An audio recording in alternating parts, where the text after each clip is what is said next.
easily the worst costume. What? Easily the worst costume I've had. No, this is the best. I don't know what you're talking about. You look incredible. Better than, I guess Stick Fighter was the worst. That was the easiest. I just pomaded the hair and got some drumsticks. All right. You ready? Yep. Let's just say your line. Sorry. Are you ready, Brian? I'm sorry. Yeah. Go ahead, say your line. All right. Brian, it looks like I have all the memes. Hey, Kyle! Looks to me like you're on the wrong side of the table!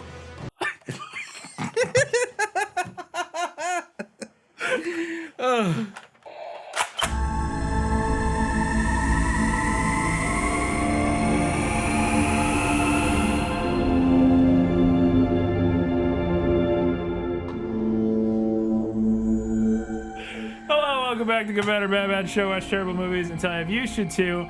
I'm your host, Mr. Rick O'Connell, joined, as always, by my immortal co-host, Kyle Motep. Yes, I am Emotep's brother. Emotep's brother, Kyle Motep.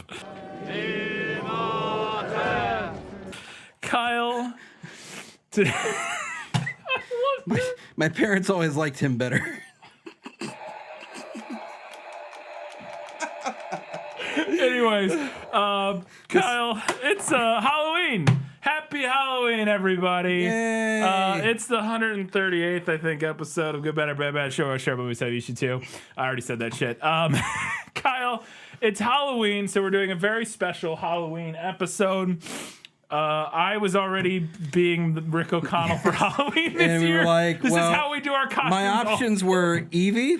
Yeah, which Katie is doing Evie, so that one's already spoken. I was too late on that one. Yeah. So I went with Emotep. Emotep. I thought a mummy would be fun because last year I was a vampire and you were a vampire hunter. This year you are the monster and I am the person who murders you. Yay! So there. But it is I'm gonna get rid of this, or I'm gonna not stop playing it the whole time. This ejects shells like it's magical.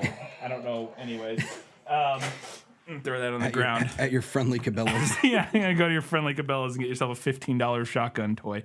Careful where you wave that thing around. Just as a fun fact. And also know the laws in your state. Yeah. It's the reason I left the orange cap on.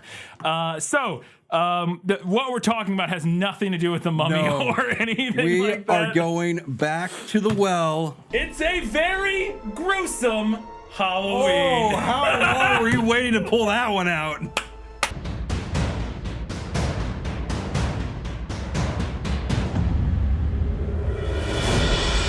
That's what this special's being called, baby. A very gruesome Halloween. Kyle, that I can't take credit for that. That was Katie. Okay. All Katie.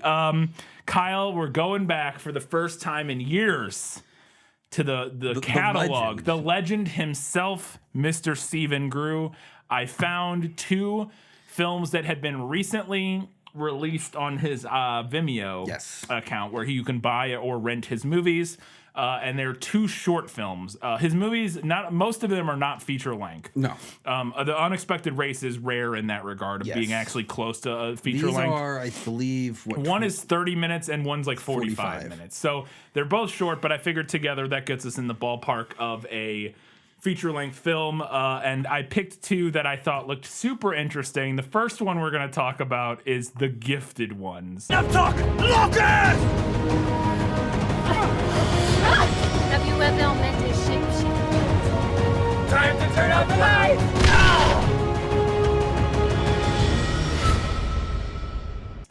This one, Kyle, is just X-Men. It is 100% X-Men.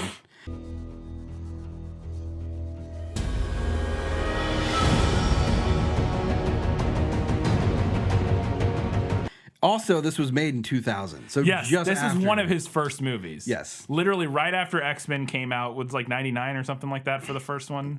2009, yeah. Yeah, right around when the first one came out. And this one is absolutely just an X-Men riff. This one's only 30 minutes long, but there's some fun stuff to talk about. So we open up in this movie with It reminded me of like Ben and Arthur, of filming across the street, like I don't have style. They said I couldn't film here, but Yeah.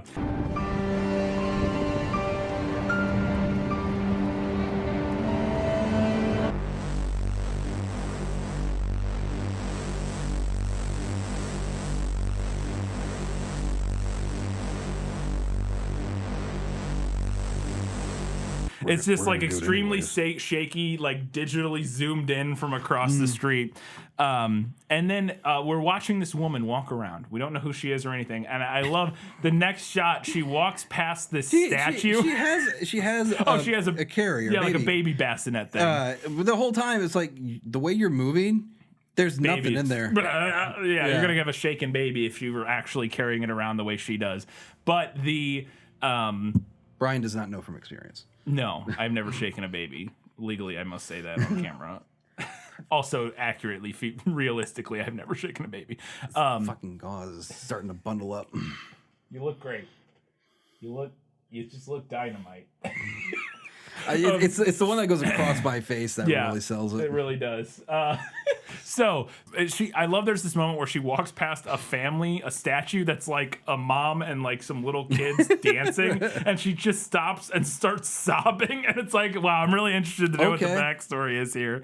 But she's just running around with this baby, but then she ends up dropping it off at an orphanage. She like sets it on the steps, knocks on the door, and runs away. Do you think that just happens nowadays still? Does that still happen? Like the old like Dickensian orphan story? They stick him in a basket and just leave him on the door. I don't know. I'm sure it happens occasionally, but I think there's also, I don't know. I know it's often like either at an orphanage, at a church, or at a firehouse. Firehouse? Yeah, I heard it happens at a firehouse quite a bit.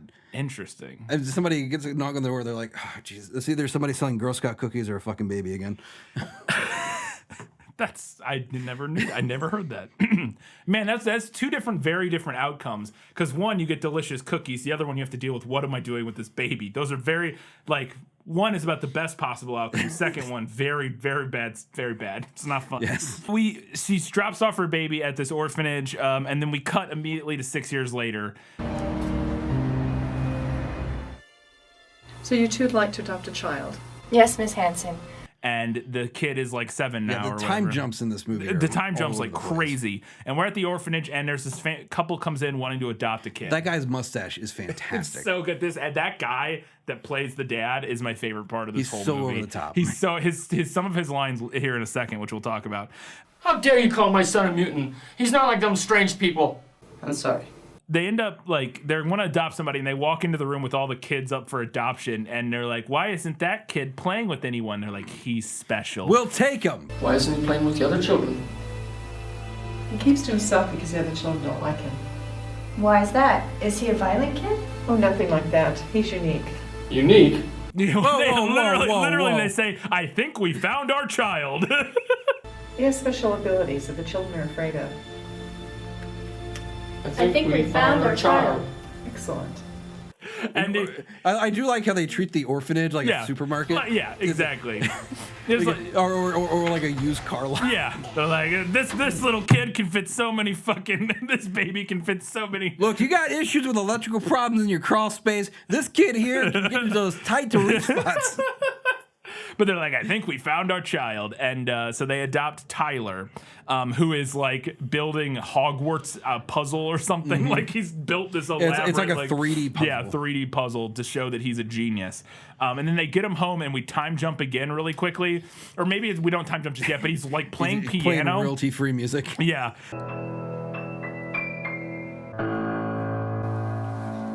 Very good. With a little more practice, you could be a concert pianist. Thanks, Mom. Thanks, Mom. On piano, and I love, she's like, you could be a concert pianist, and he's like, thanks, Mom, and she goes, I cannot believe it. And it's like, what? Thanks, Mom. I don't believe it. I'm sorry, but we can't have your son in our school. Like, I think the assumption, what they're getting at is that he's talking is like miraculous, but he looks like well past the age when people would generally you would be talking, but I don't know. I could be wrong about that. I don't know kids and their ages and when they do stuff. When do kids talk, Kyle?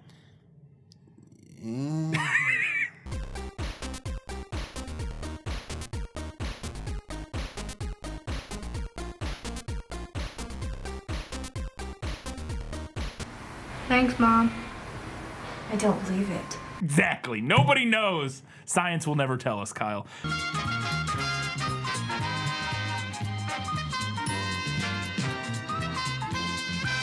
Then he ages forward again, and they're like they get called into school, and they're like they're trying to get him into a school, and they're like, we won't take your kid. He's a fucking mutant. Why not?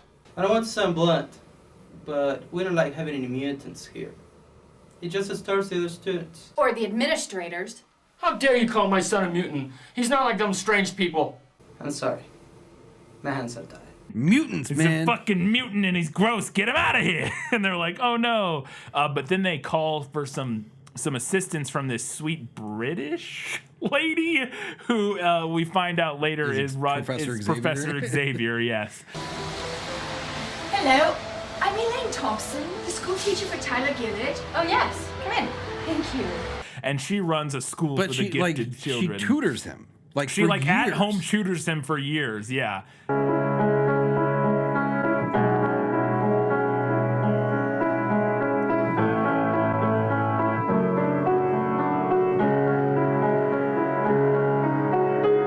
So like, was she leaving the? Well, she didn't. She wasn't like, he just. She wasn't like. She didn't know he was like psychic to begin with. No. I don't think it's only No. afterwards. Like, is that your fucking back story? Like Yeah, like you is just- that your cover? Is Yeah. that you're a private tutor? Yeah. and you're like, And then every now and then you randomly stumble across mutants, and Yeah, you're like, come exactly. join my mutant school or whatever.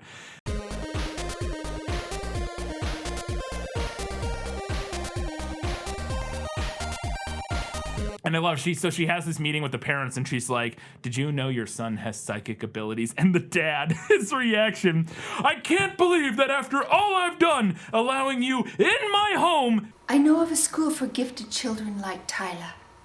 No, you're calling my son a mutant. Like those freaks you see on the news. I can't believe that after all I've done, allowing you in my home all these years to teach Tyler, and now you're saying he's a mutant? He's so upset that his son is a mutant. He's so mad. He's so mad about it.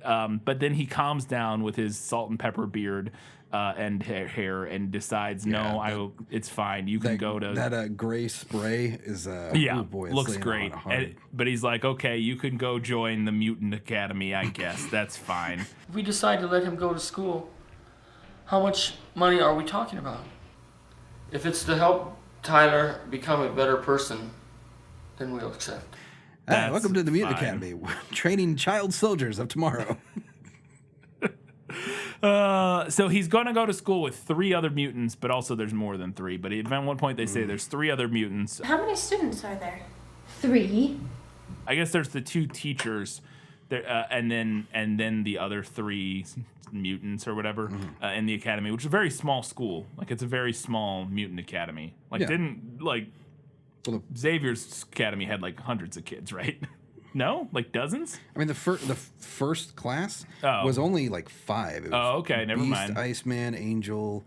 I'm just thinking of Cyclops, the and movies Jean later Grey. on where you see at the academy and there's like dozens and Yeah, dozens I don't. of kids. And then they just disappear. Yeah, they don't ever do anything. No. Because some of There's them that- have really that dumb one abilities kid like who writing can- with their hand.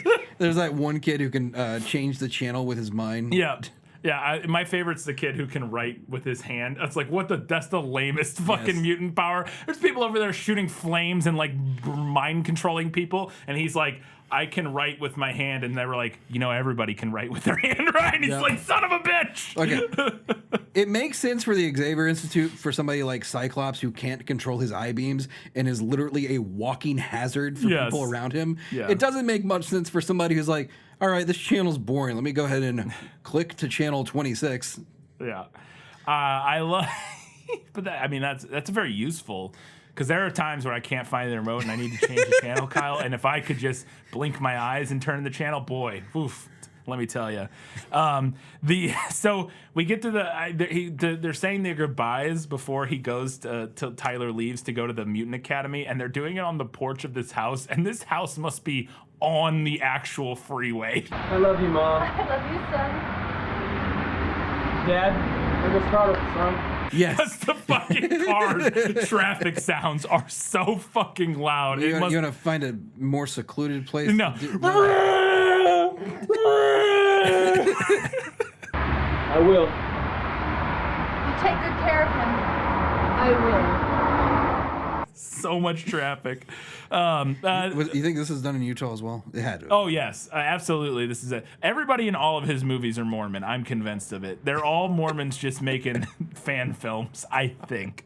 But so they have a sweet driving montage out to the countryside where this mutant academy school is, and they get to this big house that they maybe rented on Airbnb or something. Although this is 2000, so Airbnb wasn't around yet. But they rented this house for the day to film in. Yeah, it could have just been like a bed and breakfast. It's a big ass house. Yeah, they don't do a good. They could have used more of it because they have this big ass house, but they don't give us any shots of it being a big. It doesn't matter. So he gets to this house and we meet the rest of the team and we find out that there's the woman who had been tutoring him Also has psychic ability. Yes, and her name is Mindstorm. Now that we're here, you may call me Mindstorm. Well, so what's with the code names? She's Mindstorm, and then the other like teacher guy is this dude in a big dude in a black t-shirt, and his name is Shockwave. Yeah. I'm Stone McGregor, codename Shockwave. We're glad you chose to join us. And he's, I think, supposed to be kind of like Colossus a little bit, maybe. Maybe. I mean, he's not metal, but and then we also meet Magica. Hi, I'm Cammie Jetson, codename Magica. Is that her name? I don't know. She's the She one. teleports. She teleports, and she has silver hair. No, is she the one with silver Yeah. hair? Yeah. And then, and then he hears some fighting going on in another room. Also, her wig, Magica's wig. She has this silver sparkly wig, which looks so There's a lot of bad amazing. wigs in this. So many bad wigs. They're like, oh, there's some people fighting in the other room, and you hear these sound effects. Whoa, what's going on in there? It sounds like a war zone. Sort of. It's called the training room. Spiral and Streak are in there now. We're training for what? For the unknown, or whatever anti-mutants raise their arm against society. And they go in there, and it teleports them to the conference room at the local hotel Marriott. Just stay close to the door. Watch yourself.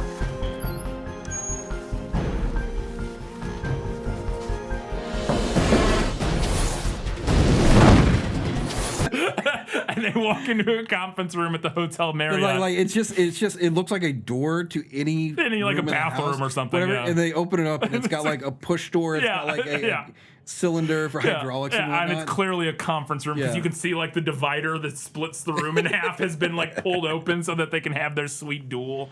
And so in there we come across Stephen Groo. He is in there in the flesh. He plays Firewolf. Oh, shocker! I'm Greg, codename Firewolf. Don't mind him. He got up on the wrong side of bed today. What a name! Also, he's like tries to be Scottish or Irish. Irish? Yeah, I don't know. He's doing an accent of some sort that I think is like Irish, but it's hard to tell. Just a bit of advice, we'll all get along. Don't try going into my mind, we'll have problems, got it? But his character's fantastic. He's the fiery, like edgy boy He's who's the hothead. Yeah, the hothead. He's like super edgy, and he's like, I don't fucking do what I want. And they're like dueling. Oh, and he's a Streak is the other girl. Yes, and she's blue hair, maybe. Yeah, she's speed. My name's Lucy Chase, codename Streak. Well, glad to meet you both. Yeah, and she's like a speed. Yeah, she's like Quicksilver or whatever. Look out! Huh? But he's like super. Firewolf is super. He's like, hey, what's up, new guy Tyler? Don't ever try to get in my brain, because one time Mindstorm got in my brain and I was fucking mad about it. What's that all about? Mindstorm happened to go into his mind a while ago. She found some memories he was keeping secret. Well, what were they? Mostly of his parents. They abandoned him and left him to fend for himself. And there's this great line at the end of the scene where after Firewolf leaves, Tyler turns to like Streak or Magica or whatever and is like, well, whatever I can do to get him to smile so he's not so much like the Terminator. Well, I know some of his pain. I was abandoned when I was an infant. Maybe you both can help each other out then. Sure, why not? Well, whatever I can do to get him to smile so he's not so much like the Terminator. What? That's the line. So he's not so much like the Terminator. It was such an oddly written and delivered line.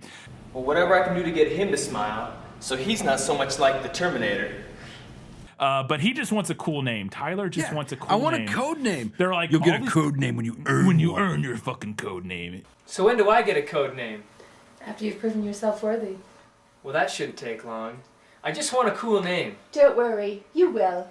In the meanwhile, you're okay. fucking Tyler. Tyler, shut up. And then so they, once again, it's now time to play Capture the Flag in the Hotel Marriott conference room. Each team starts at opposite ends of the room. When I give the signal, start the exercise. And so they get these little flags and they get into this room and they start fighting. And I love Firewolf just beats the shit out of Tyler, just wailing on him. Oh, is this all you got? Just like beating the shit out of him. We should end this. Wait. And then Tyler mind pushes him or whatever. Just hand out that flag. You're still not ready for me. And like knocks him across the room. It's fantastic. And then as things are getting crazy, it's like he's like really wailing on him. Shockwave has to stop him. And Shockwave... Does he create a shockwave? Literally the only move he does, he goes, hits the ground, and a shockwave comes out and knocks Stephen Grew into a wall and knocks him unconscious. Meanwhile, right before that, Tyler had tried to like read his mind or something, even though he explicitly asked him Don't try to read my mind, man.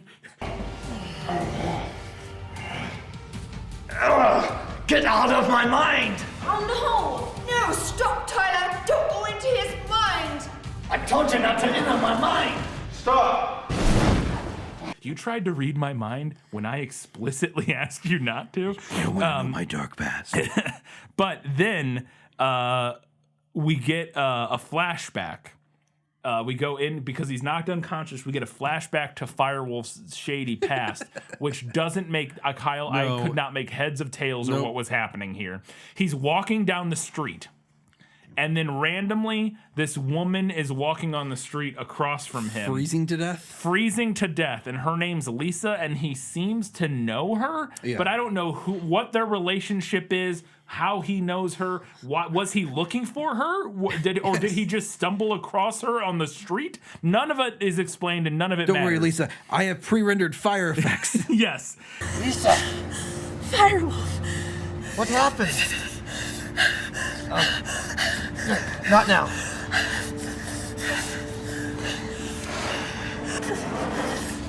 Lisa. So he's helping her because she's freezing to death, even though it's very clearly not that cold outside, because they're all just wearing very light jackets. And it's like, it seems like a relatively nice kind of cool day, but she's like, I'm freezing to death. It's like, okay, sure. I gotta get you somewhere warmer. Some of you are like, hey, that guy is generating fire from his hands. Yeah, mutant bigots. I think he might be a mutant. We should go kick his ass. We don't like mutants around here. Boom. My mind, another filthy mutant. Get away from that girl. This isn't the time. We gotta get her to somewhere warmer. Oh, we'll take her to a warm place. And they start wailing on him. That one guy just starts beating the shit out of him. No! No! No!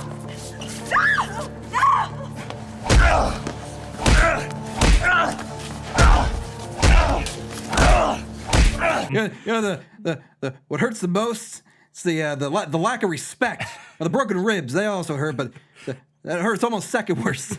And so Firewolf just gets the absolute shit kicked out of him. We don't know what happened to Lisa. She froze to death, I guess. I don't know. We don't. She's just gone. Yeah, she just gets drug off by the humans to like be literally getting Goodfella, like fucking shine box. Yeah, it's wild. And so, but then he just cuts and he just stumbles back to the Hotel Marriott conference room and walks into the room bloody and covered in blood. And I love like Streak or somebody runs up and is like, Firewolf, let me help you. And he says, get away from me! I hate everybody! Such teenage angst. I know, I love it so much. None of you understand me! They don't get me, Mom! Who did this to you? They took her from me. I tried to help her. Oh, Firewolf! Oh. So then we flash back, and that was the little flashback. We're now in the the hospital room as he's recovering or whatever. And as he's in the infirmary, sorry. And as he's recovering, the alarms go off. What is that noise? It means renegade mutants are attacking. Hey, what's that mean? It means renegade mutants are attacking. Hurry! Kyle, renegade mutants are attacking. And they go to like this briefing room. And they're like, all right, let's find out what we know about them. Who is it? They call themselves the Locust Gang. Why do they call themselves that? They call themselves the Locust Gang because they destroy everything that gets in their way. There are 5 of them, and together they're very lethal. What are the stats on them? And my favorite thing about this scene is they go through all the mutants that are attacking, and every single one of them, they're like, his name's this. Mutant power? Unknown. We don't know. Like, every single one of them, they're like, unknown power of some, I don't know. Head leader named Locust, he's 26 years old. His power is unknown. Finally, the Spiral Brothers. They're in their 20s and their powers are unknown. And I was wondering if they had recorded that part way before they recorded the end fight scene, and they didn't know what they were going to be able to do, so they just left it vague. They're like, I don't know what the powers are. They're whatever we have the budget for the CG later. That's what their powers are. Or not. Yes, or don't have the budget for, rather. It's incredible, but they call themselves the Locust Gang, and somebody's like, why do they call themselves that? And the person goes, they call themselves the Locust Gang because they destroy anything that gets in their way. Great. They call themselves the Locust Gang. Why do they call themselves that? They call themselves the Locust Gang because they destroy everything that gets in their way. Get it? Like locusts. A plague of locusts. I have some experience with that, Kyle. And all they found, they believed in it so much they rode across the desert and all died or whatever. You know what they found when they got there? Blood and sand. Blood and sand. My whole damn garrison believed in this so much that without orders, they marched halfway across Libya and into Egypt to find that city. And when we got there, all we found was sand and blood. Hymenoptera. Anyways. Hymenoptera. Here we go again. You mustn't read from the book! No! You must not read from the book! No! You must not read from the book! That guy gets fucked by the mummy. Oh, and at the end of the briefing, I love that their slideshow just says end of briefing. they put like an end slide on their fucking briefing slide. Stephen Grier's PowerPoint presentation. Yeah, end of briefing. Great. Thanks. So they we cut to a park and these fucking mutants oh my God. just roll up on a random couple picnicking in the park and just start beating them up. Mutants! Or was this going to be fun?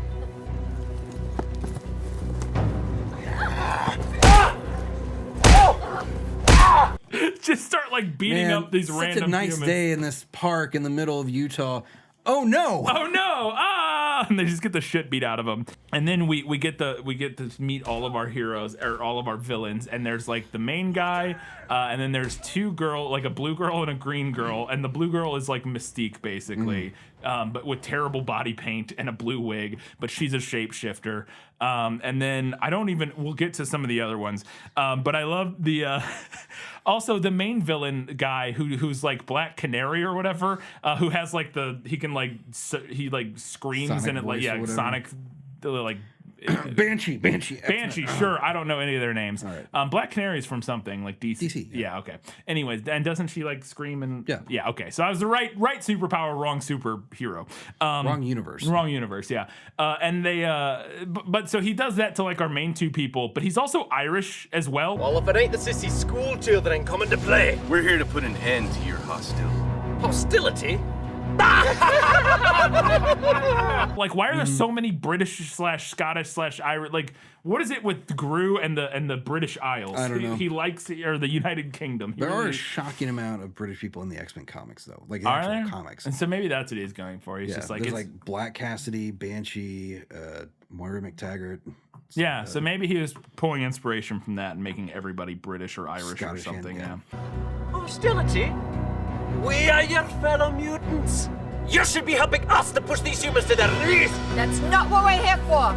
We are... Enough talk, lockers! But so the main guy, he's like he disables our shockwave and our mind storm with his screaming shock or his voice or whatever. So you think that destroying things is the way? It's worked so far. Mindstorm, as she's being like, she's like, oh no. She sees a rock and she psychic throws or uses telekinesis to throw a rock at him and it flies over his head and he's like, missed me.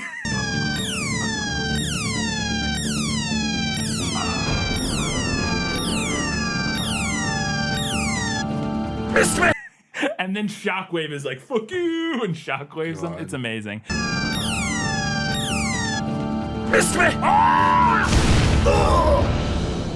That'll shut him up.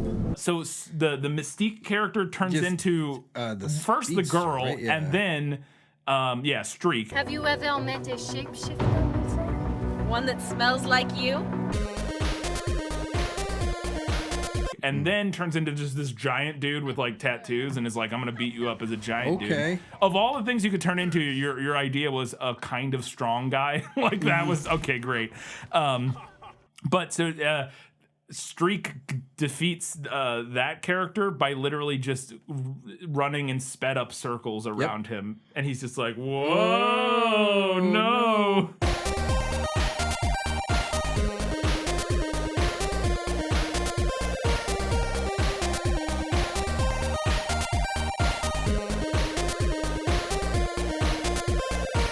Also, what the fuck was the green evil mutant's power, Kyle? Double jointedness. People think I'm handicapped, but I'm quite flexible.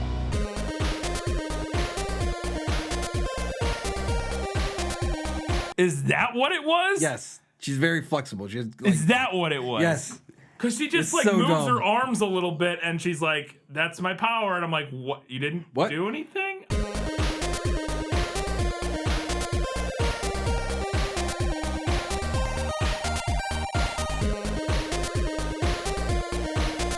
It was very confusing. Whatever. She gets like into hand-to-hand combat stuff, and then she loses. It doesn't matter. Somebody beats her. Really up. dumb. It's very, very dumb. Like, hey, we're just stalling to get to the better movie, which is the next one here in a second. Firewolf gets blinded by the Spiral Brothers. There are these two brothers who like high five, and then they can somehow steal Firewolf's sight. I don't know. Time to turn out the lights! Firewolf! I can't see! And when after they steal his sight, fucking Tyler's like, I'll be your psychic vision. Be your Whoa. eyes. Whoa.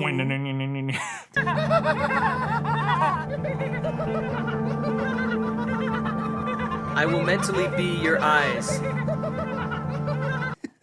And Firewolf. It's like South Park. All the psychic detectives fighting each other. Yeah. But he's his eyes for him, which allows Firewolf to shoot a fireball and destroy or defeat the Spiral Brothers or whatever the fuck they are.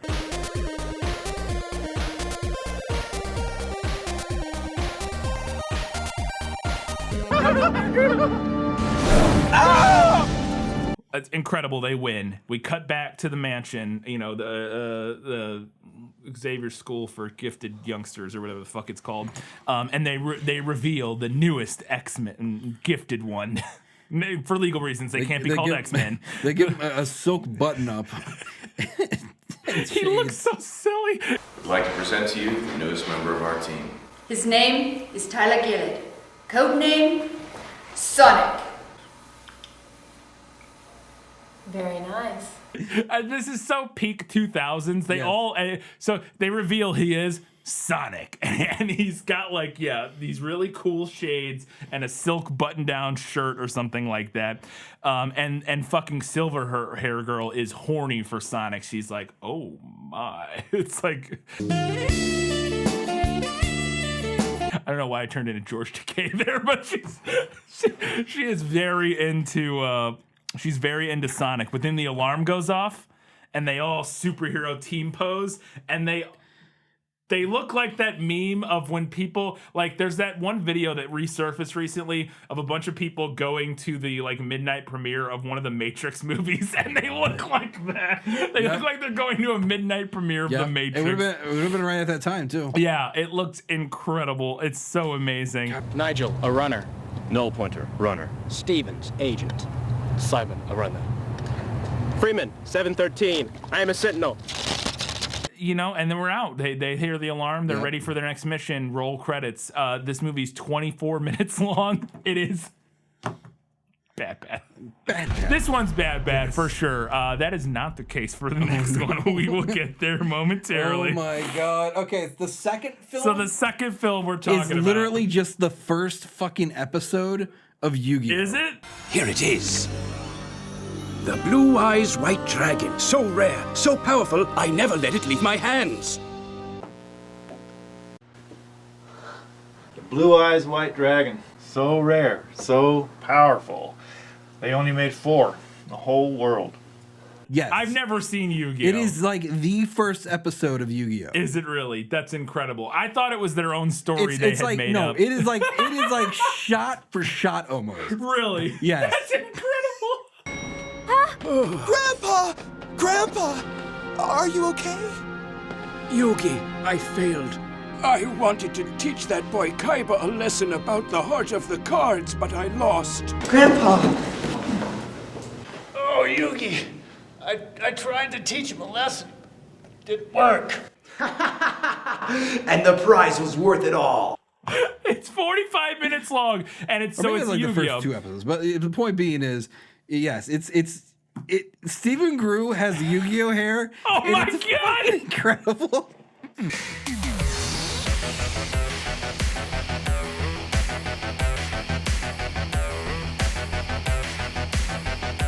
Stephen Groo in that wig, I could watch him just walk around in that wig forever doing nothing for the rest of my life. Yes. That could be all I ever needed to watch. The movie's called Time to Duel. Yes. And it is a Yu-Gi-Oh fan film. It pulls from the English dub so fucking hard. Even Joey has that fucking Brooklyn accent. A card that powerful will cream my rock soldier. A card that powerful totally wipes me out. Is that what he's trying to do? Yes. Is a Brooklyn accent? Yes. Because that is not a Brooklyn accent that he's fucking doing. I know. I didn't know what he was doing in this movie, but that was not a Brooklyn accent. Ah, thanks, Hugh. Say, where do you get all your cool cards from? I was like, yeah, that must be something with the character. I was like, surely it is, but man, it sounds ridiculous. I also do like for the grandfather character, they just stick a little, like a very small black hat on it. It's like, oh, he just looks Jewish.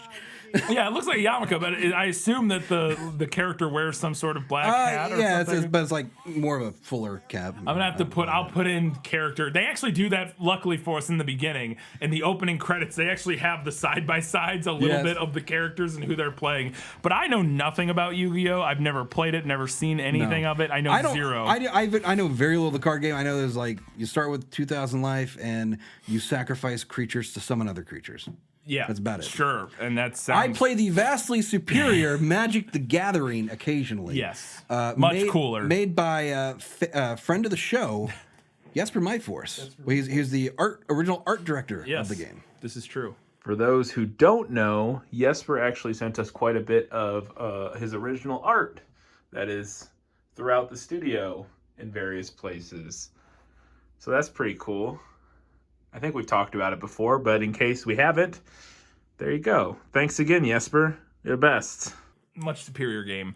I don't know. I've never played. I have played Magic the Gathering. I have not played Yu-Gi-Oh.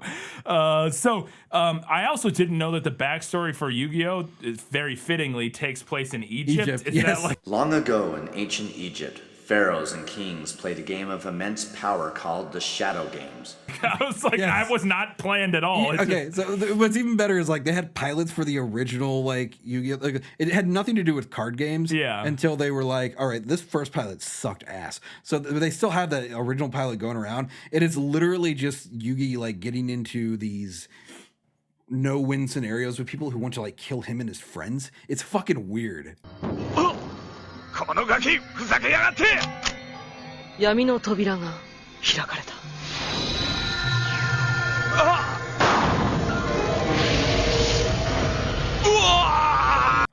It sounds the weird. only reason I watched that was because one of them literally is if you drop this lighter, it will ignite the kerosene at your feet and you will burn to death. It's like, what the I'm sorry, where was this in the fucking 4-Kids show? その酒はロシア製のウォッカアルコール度 90% だ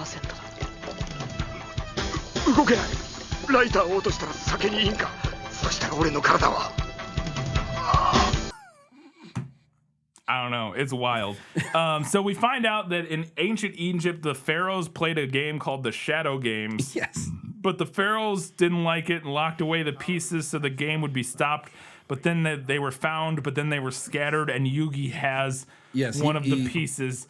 his giant dreidel necklace. I don't know what. Oh, I just hit the mic. It's so big. It's supposed so to be big. an inverted pyramid. Is that what it is? Yes. Okay. And when he got one of those pieces, Boy, this is really becoming like a man brawl real fast. It's all right. We're almost there. We just gotta get through this one. It's getting hotter and hotter in here too. So Yugi he unlocked magic powers and became Yemi Yugi or something. Yemi. Whatever. Point is, he gets possessed by an ancient pharaoh. Yes. When Yugi solved the puzzle, he unlocked ancient magical energies and became Yami Yugi.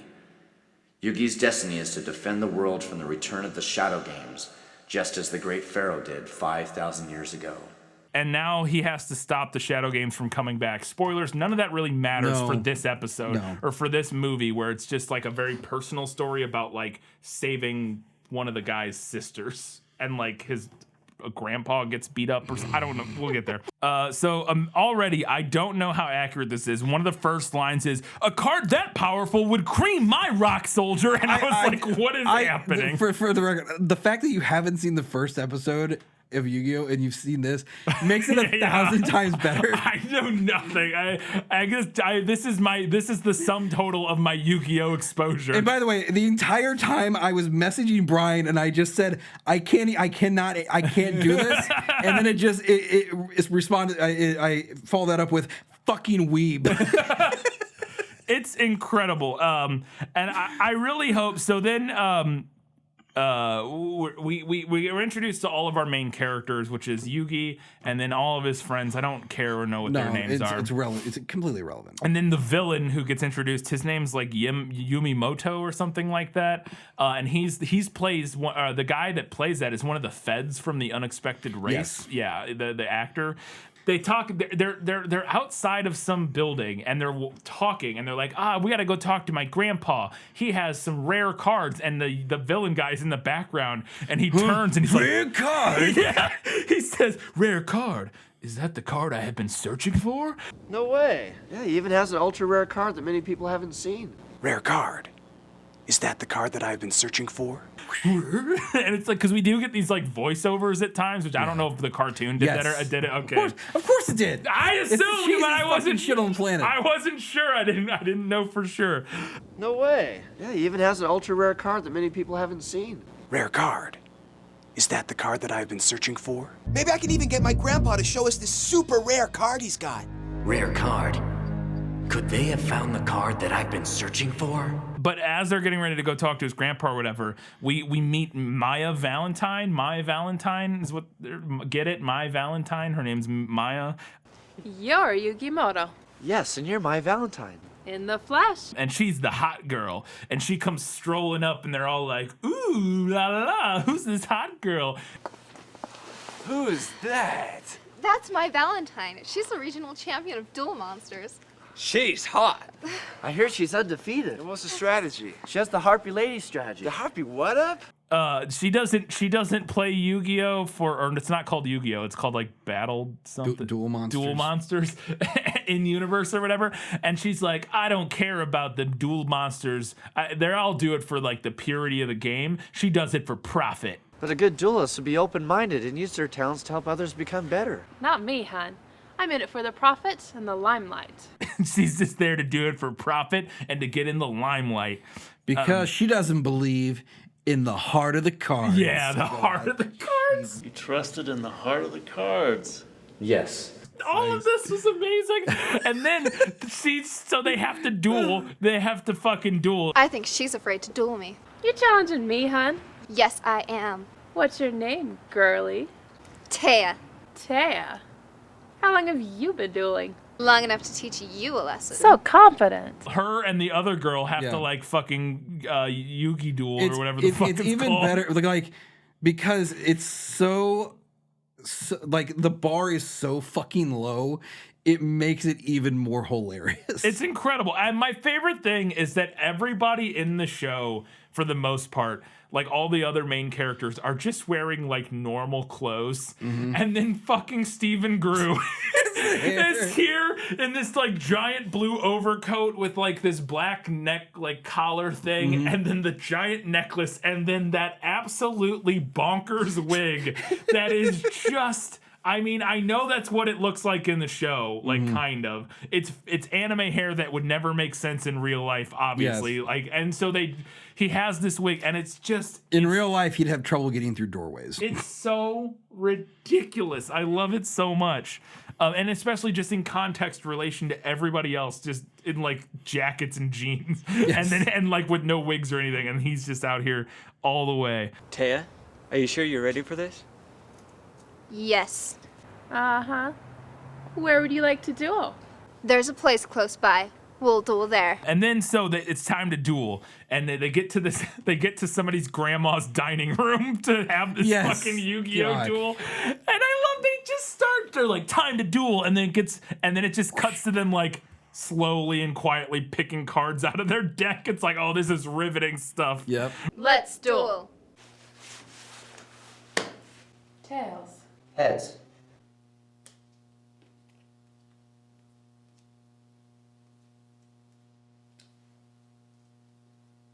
Fucking riveting. Yeah, Magic the Gathering's just as fucking exciting. Yeah. But then we literally just sit and watch these two play Yu-Gi-Oh for like 10 minutes. It's so boring. So boring. I lay one card face down and I normal summon Petite Angel in attack mode. What? You're going to win this game with that butterball?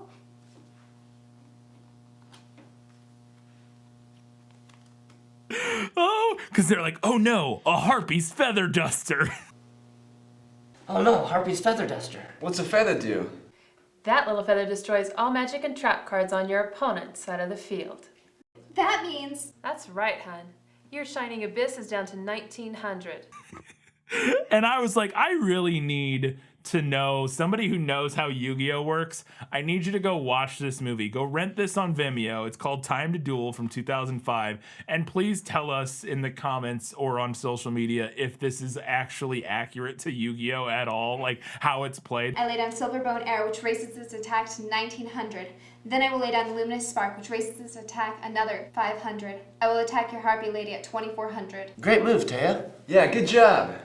Stay with it. You almost have her. Like if the shit they're saying makes any sense or not. Like I said, it's aside from the show, like the first couple of episodes of the show I watched because it's fucking insane. Yeah. I don't know too much about it. Yeah, I know nothing. So then we get some backstory for Tia, who's the girl, the other girl that was not the new sexy one. She's the old girlfriend. I don't know. You know, Mai, I was like you before in high school. I was captain of the cheerleaders. I was popular, cocky, and proud. I could snap my fingers and it would happen.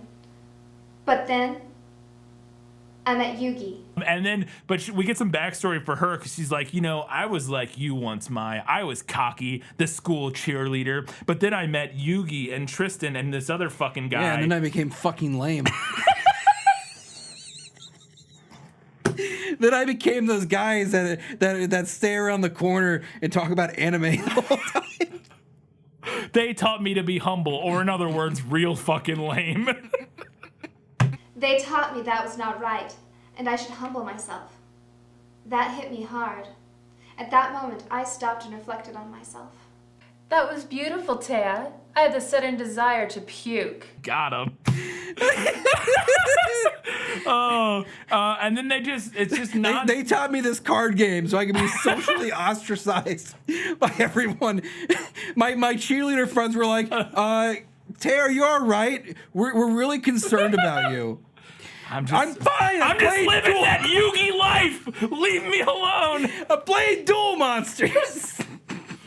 Duel Monsters is my life now. I don't care about cheer. You don't know anything about the fucking heart of the card, and this is not a cult. The heart of the card. This is not a cult. It's about the heart of the cards. Is that a thing from the show that they say heart of the cards? So fucking stupid. I wanted to teach that boy Kaiba a lesson about the heart of the cards, but I lost. Oh, God. Oh, man. There's going to be a Yu-Gi-Oh fan out there who's just going to be really mad this whole episode. And I apologize. I apologize. I have friends behind me. They'll do things for me when life gets rough. Who's behind you, Mai?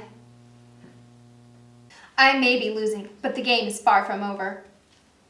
Oh shit! So then, but it's so many of the duels. It's just scenes of just shots of people dramatically explaining what they're doing with their cards. They're like, now I pull out my blue-eyed dragon and I place it face down, and they're like, ooh, and it's like, okay, I guess that's a thing. You want to know the sad thing? That's exactly how the anime is. I lay down pot of greed, which allows me to draw 2 more cards. I lay Monster Reborn. I return Petite Angel and place her in face-up defense.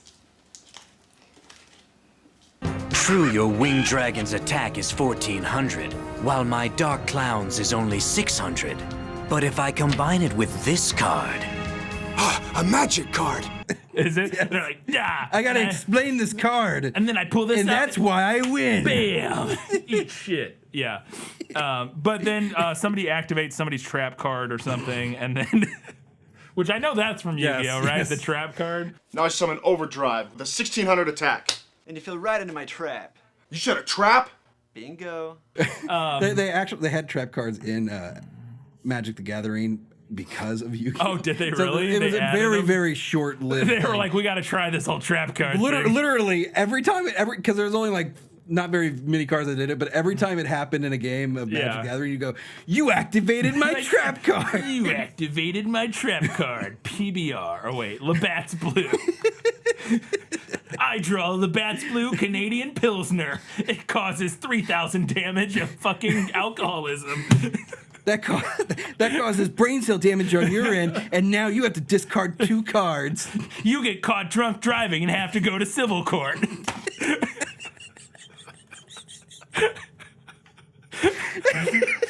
I hoped you would attack. My favorite card, the Magician of Faith. She may be destroyed by your harpies, but her gift is recovering a card from my graveyard.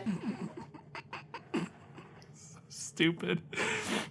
Oh, fuck. But then, so they have this big long duel, but then they just have a friendly resolution to it. They're just like, she could have won, the new girl, Mai or whatever, could have won, but she doesn't play the card that would have won because... She's also like undefeated too, so it's just like, I'm just gonna fucking lose. I'm just gonna lose because, I guess, whatever.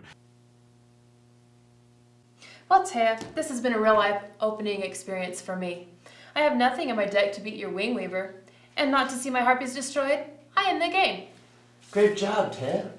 But then right after this match, what's his name? I don't know his name. The blonde dude with the accent. He gets a phone call and he leaves the room. And then he comes back and he's like, guys, terrible news. You know my sister?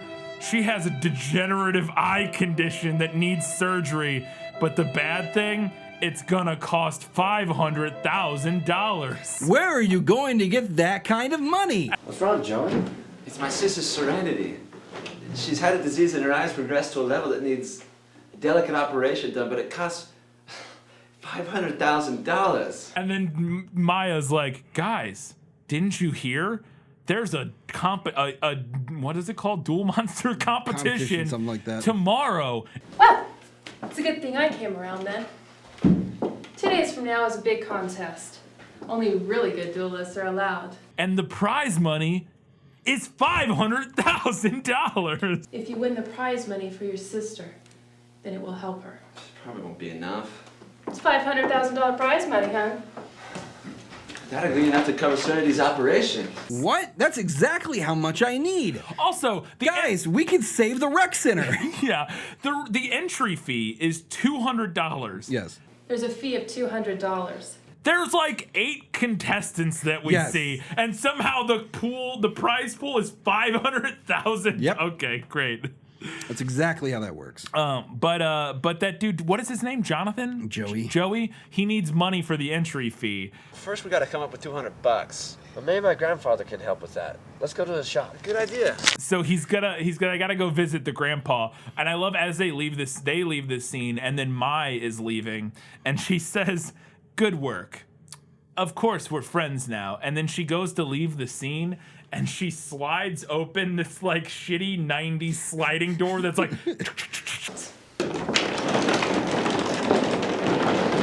shit, like it is so fucking so loud. I had one of those in my upstairs, like it's separating like our upstairs from our downstairs. There was our doorway there had one of those shitty sliding door thingies. It brought me Those back real wooden hard. folding ones? Yeah, the Yeah. wooden folding ones. Yeah. Dork. Of course we're friends. Oh God. So they go to visit Yugi's grandpa, who just gives him $200. Yeah, here's $200, kid. Do whatever. He's like, here, have 2 crisp $100 bills. You're welcome.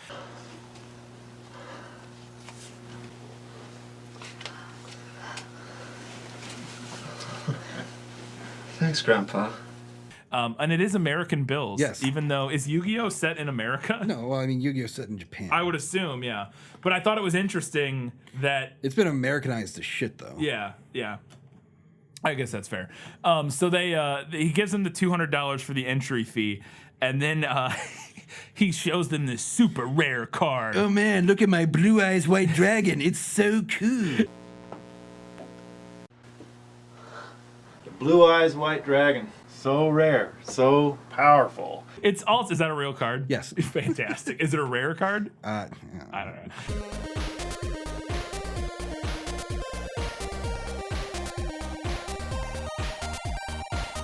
But my favorite thing is he has it in like an iPhone case. He like opens an iPhone case and the card is inside of it. It's so weird. But then the bad guy, Yumimoto or whatever, comes. I don't know. I don't care. Just because Kaiba, I think is his name. Kaiba, I swear to God, they said Yumimoto in the first. Maybe. Anyways. It's Seto Kaiba, Grand Champion of the world. So you into duel monsters too, eh? Well, maybe we could duel sometime. Truly don't know. He says, "Oh, a You have a blue eyes white dragon. I need it. The Blue Eyes White Dragon. In this dump? This is the card that I've been searching for. I'm gonna trade all this stuff. Yeah. Everything gets a price, old man." This card is not for sale. This card was a special gift to me. I will not part with it. We'll see about that. He's like, well, I'll trade you all of my cards, all of my rare cards for that one. And the grandpa's like, no, fuck you. And he's like, how about this? We duel for it. And he's like, sure. Yeah, sure. Like, What the fuck? Why would you do that? It's a terrible idea. I challenge you to a duel. Rarest card on the line. Then I accept your challenge. 2 days hence, around 7 p.m., we will duel.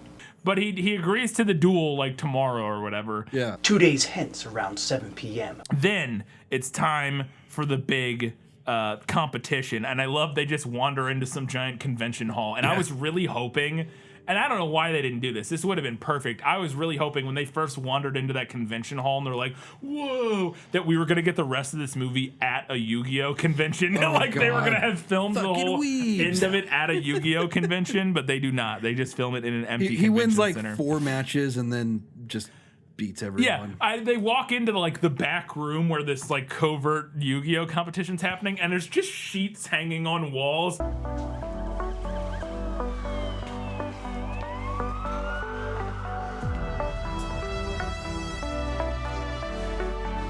And they like walk through, and the looks on their faces when they see this Yu-Gi-Oh battle room, I guess, are like, whoa, but we never see what it looks. It's just because I guarantee it's what every one of these rooms ever looks like. I've been to enough fucking tabletop back room at game shops. It's just a bunch of folding plastic tables and a bunch of nerds sitting around drinking Diet Mountain Dew. Horrible body odor.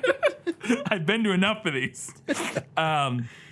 That's why we live in a more civilized time now, and I do mine over Discord. Oh, there you go, over the internet. We do. But yeah, he's knocking them out one by one. Oh yeah, and we also have to introduce Weevil and this. Are those characters from the show? Because their voices, holy shit, they are doing something. If it isn't Yugimoto, I hear you're not in the contest. Weevil uses the insect strategy, and then I don't. Who knows? What's with the bug joke? Weevil uses the insect strategy. Rex Raptor uses the dinosaur strategy. Yeah, well, they better not meet me in a duel. My dragon would stomp both of them.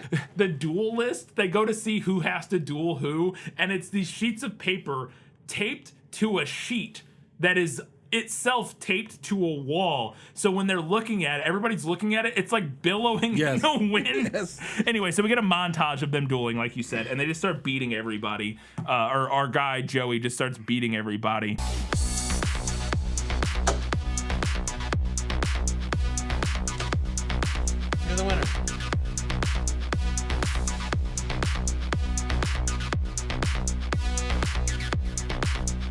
And at one point, he pulls out a picture of his sister and stares at it, and the camera pushes in on it completely out of focus.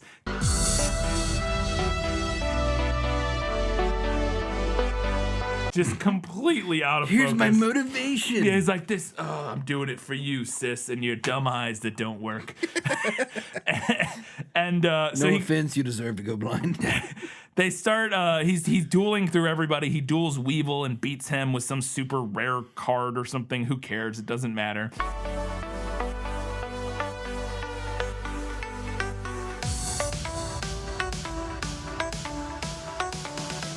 And then we get introduced to Bandit Keith. Kyle, is this a real... We now approach to duel Bandit Keith.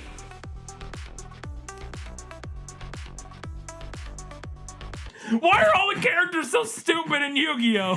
Bandit Keith, does he wear an American flag bandana and have a giant cross? Yes. Fantastic. This character was my favorite part of this whole movie. Oh my God. I love the earlier representations of America and all things like Japanese. Yeah, because it's just like American bandana. Insane over the top. Yeah. You ready to duel me, Blondie? Sure thing, Nimrod. Joe, you can have any of your family come and watch a view of the duel. Here's my family.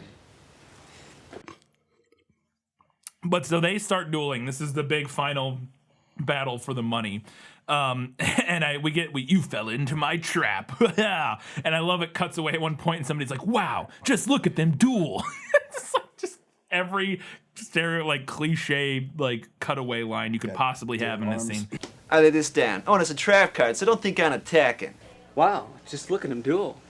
You amateur, that's probably the biggest bluff I've heard of in my entire dueling career. So they have this big long duel, and then Bandit Keith just starts trash talking his his sister with the dumb eyes. He's like, maybe I'll take your sister out and fuck her. And he's like, what? Sister, eh? Maybe your sister and I can go at it down at the beach after the tournament's over. The only thing she'd give you is a bath. Because you're beginning to stink. How dare you? You activated my trap card, sister fucker. Oh no. First I lay that down, and I summoned the robotic knight in attack mode. But the second completed, I attached my steel ogre, which raises his attack points to 3,300, and I attack your face-down monster. It's so stupid.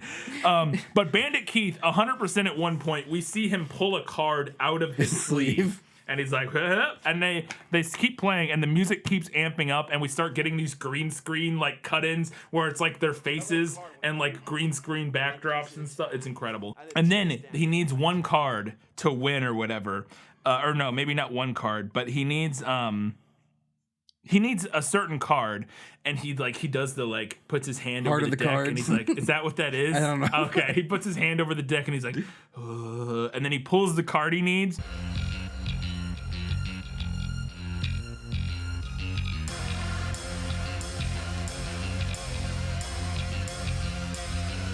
The time was down in attack mode. And then he does something where he pulls up two cards at the same time, and he's like, blam, and throws them down, and he attacks with 1,000 dragons. Somebody does. I don't know what that is. That card won't do you much good. I'll destroy it in my next turn. You won't get a next turn, Keith.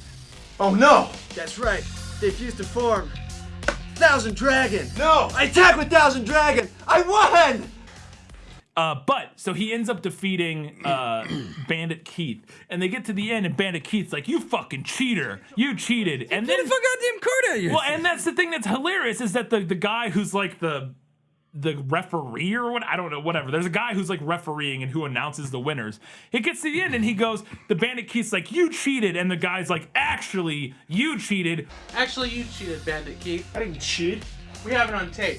Now we know how he became international champion. We got it on camera. And it's like, but you let them keep playing after you knew that he cheated? Yep. What would you have done if that guy won? Would they have been like, no, actually you lose? It's just a weird... Anyways, so that guy cheated. And then Joey just punches him in the face. Kill you.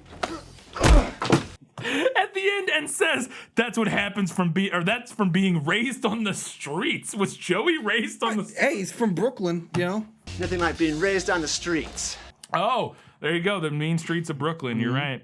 And then out of the back room struts Maximilian Pegasus. I present to you Maximilian Pegasus.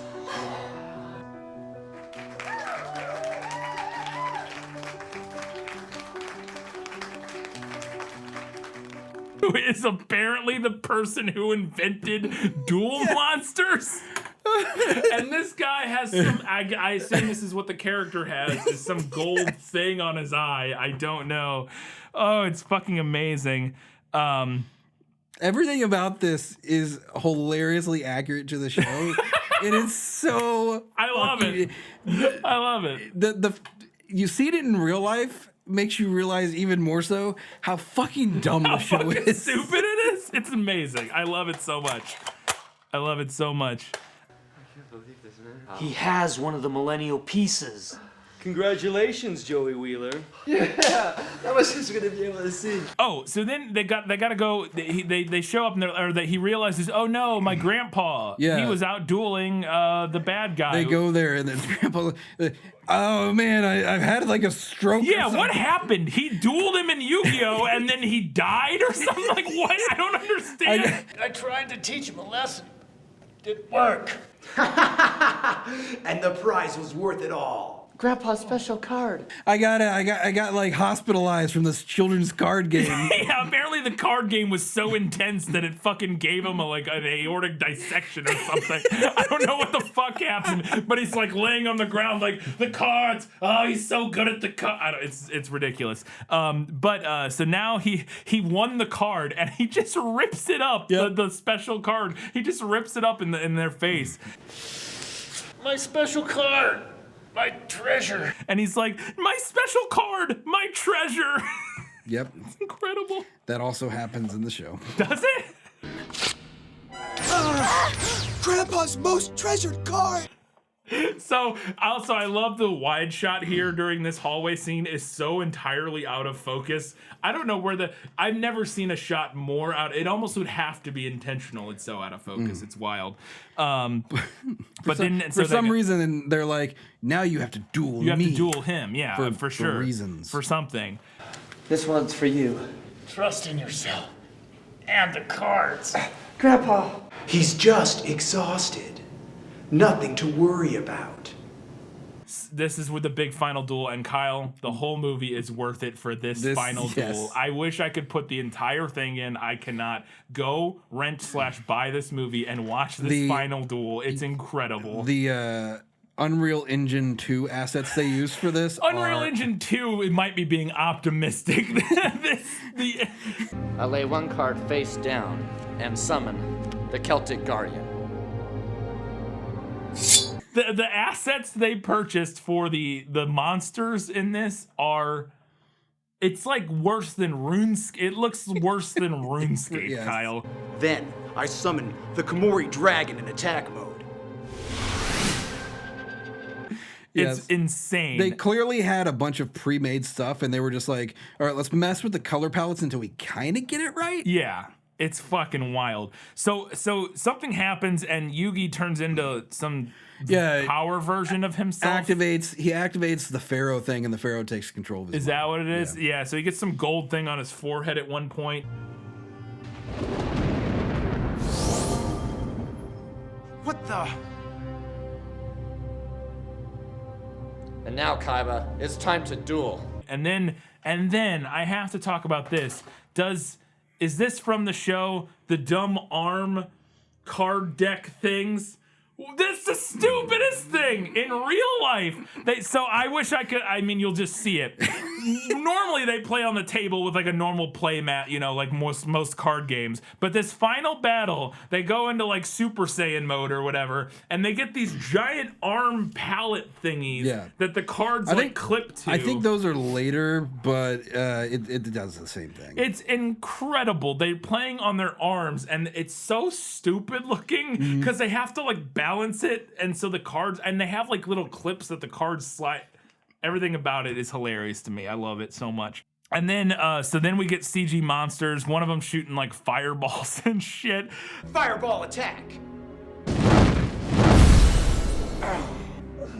Oh my god. I love too. He's like, I lay down Pot of Greed, which allows me to draw 2 cards. And the other guy, the villain guy's like, such a cheap card to have in your deck. I lay down Pot of Greed, which allows me to draw 2 more cards. Such a cheap card to have in a deck. And Yu-Gi-Oh goes, or whatever his name is, goes, none of my grandpa's cards are cheap. How dare you? None of the cards of my grandfather are cheap. I lay down Malevolent Nuzzler magic card and summon Silver Fang. Yugi grew. Yu-Griо. Yes. I don't know. Yu-Griо. Yeah, whatever. It raises its attack points up to 1900.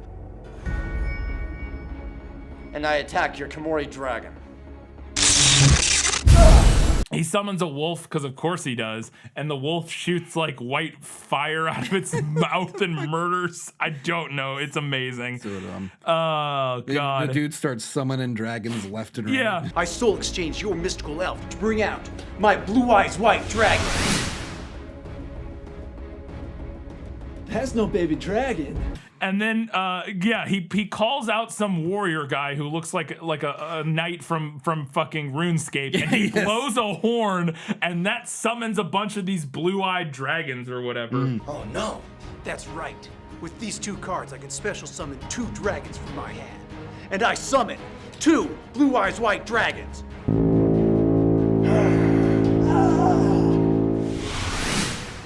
Which are the like super rare. There was only 4 of them, and he destroyed one of the cards. So why and not he has put the that in other your- 3. why Yeah, not why put not that in just your add it deck? to your deck? It doesn't make any sense. Whatever. But now he has 3 of these blue dragon things. All along, he had all the blue eyes white dragons. Do you know now the real meaning of fear? And so he's gonna win. But at that moment, Yugi pulls a card. He's like, this is worthless, this dumb card. And then he's like, wait a second. No, this is a piece of something. What's it called? Hold on. He has, yes, Exodia the Forbidden. literally like an ancient Egyptian god. Another useless card. But wait, Grandpa told me one day about these pieces.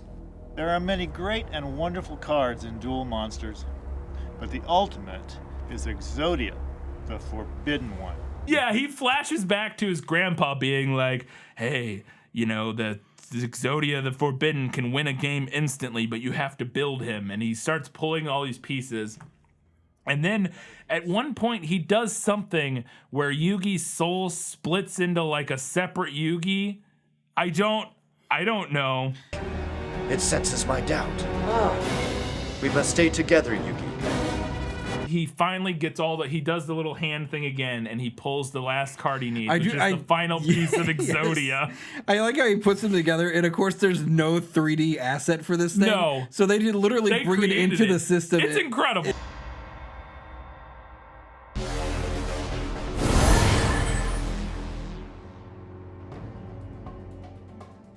Exodia, obliterate.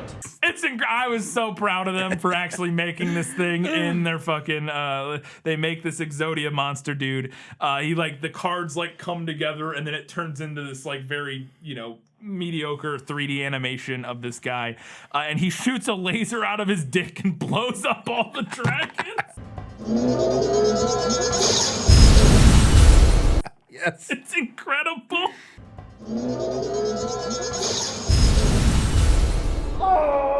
You are defeated, Seto Kaiba. I lost.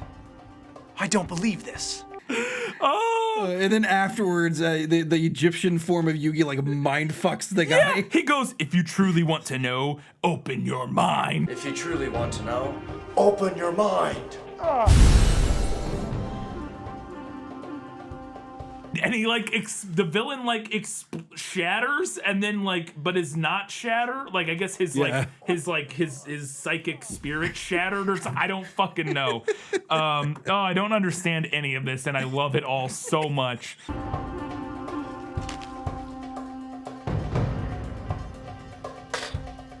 I love it all so much.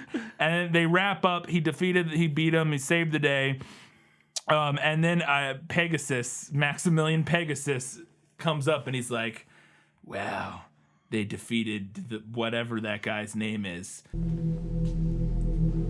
Pegasus, Seto Kaiba has just been defeated by Yugimoto.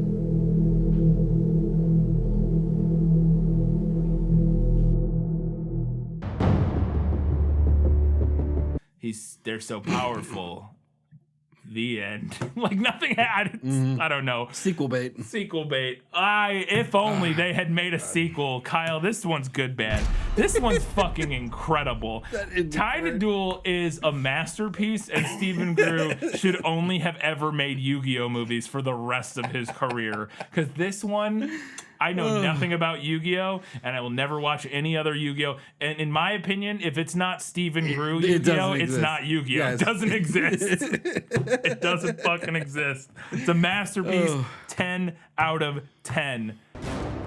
Kaiba, you've given me an honorable and powerful duel, but you will understand what defeat means when someone draws the power of Exodia, the Forbidden One. No, not Exodia. Oh, I fucking love it so much. Yeah, go check it out. Time to Duel on Vimeo. You can rent it or you can buy it. I highly recommend doing one of those two things. Yes. Kyle, as always, people can do us a giant favor by heading over to patreon.com/GBorBB.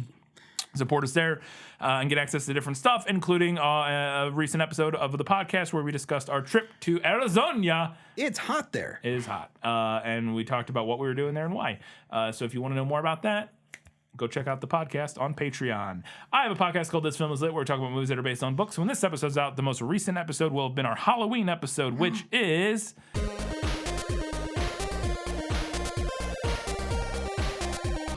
go over to tpublic.com.